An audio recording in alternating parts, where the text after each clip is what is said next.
Magandang araw mga kapokpok vlog. Ngayon ay i-share ko sa inyo kung paano ba mag-diagram ng isang one-way connection upang mas maintindihan natin kung paano ba nagkakaroon ng power o kuryente o ilaw ang isang bumbilya. At ngayon nga ay aking i-share sa inyo ang simple at mas maintindihan ninyong diagram ng one-way connection. Ngayon nga ay ating umpisahan na ang pagdadiagram ng one-way switch connection. Ito, meron tayong tinatawag na ito ay receptacle.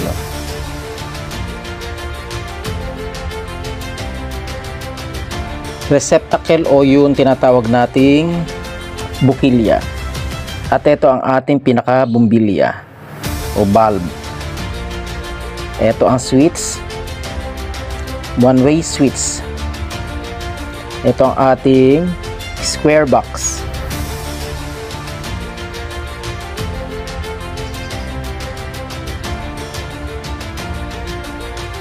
Or junction box.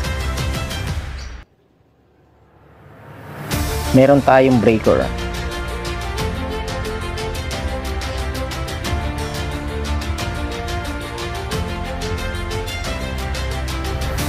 Mula dito sa bukilya, maglilinya tayo papunta sa junction box, diretso dito sa breaker. Ang ating breaker ay may tinatawag na load. Sa itaas ay line. Ang line na ito ang tinatawag natin pinaka main line. Main line na siyang nagsusupply sa bahay.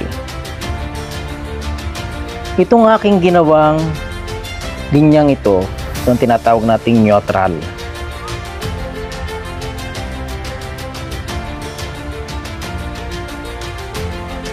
Kung sa mga electrician, ito ay tinatawag nilang ground wire. Ang neutral wire ay hindi pwedeng mapunta sa switch. Direkta siya sa breaker. At mula sa breaker, mayroon tinatawag na yung on at off.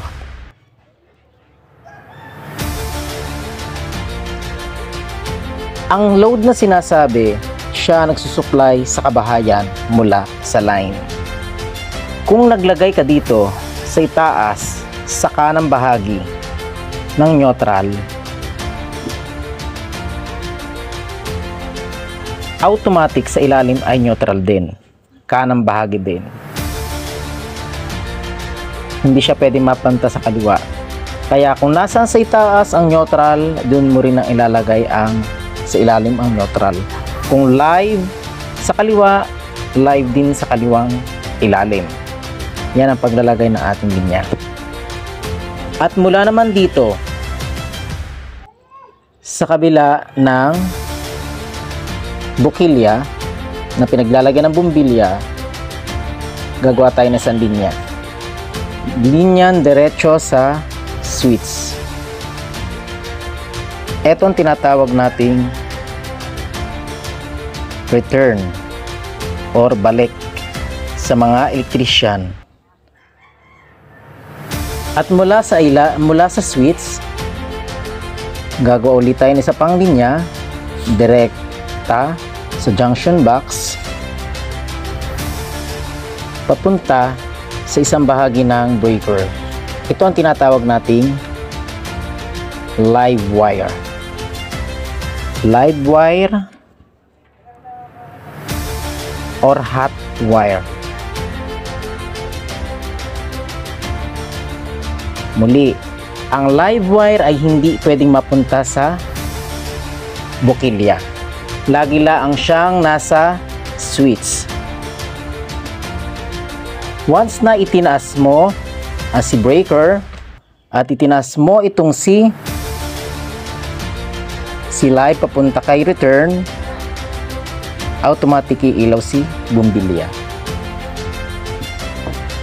Kaya pakatatandaan, ang neutral ay hindi pwedeng mapunta sa switch.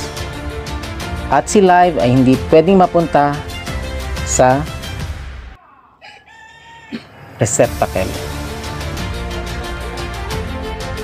Once na tayo ay magpalit ng bumbilya sa bukilya, siguraduhin natin na itong ating switch ay naka-off.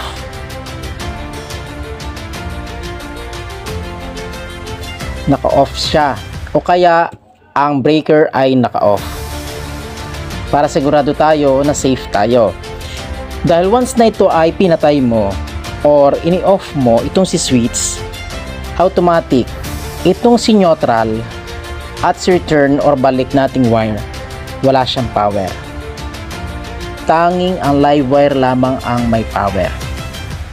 At ito na nga mga kapokpok ang tinatawag nating one-way switch connection diagram.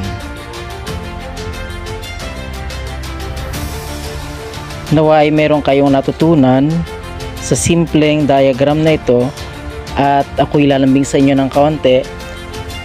Paki-follow, paki-share at paki-like po ng aking page. Maraming salamat mga Kapokpok Vlog. Hanggang sa muli.